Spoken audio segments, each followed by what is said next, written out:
Tsaka rin ba sa nakakapansin kung bakit nga ba bumababa yung views mo na dati namang mataas at maganda naman yung quality ng iyong content?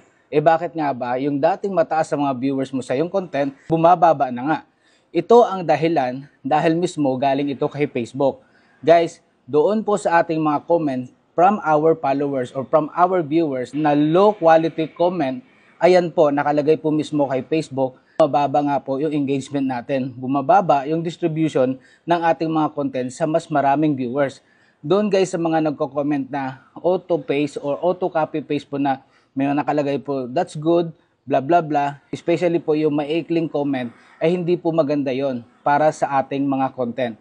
Talagang hindi po dinidistribute ni Facebook yung ating mga content sa mas maraming viewers. So kaya guys, advice ko lang po, dun po sa mga nagko-comment sa ating mga content, ihaba-habaan nyo naman ng konti, diba? So thank you so much po, hoping na nakatulong, and don't forget to click follow for more tutorial like this. Bye!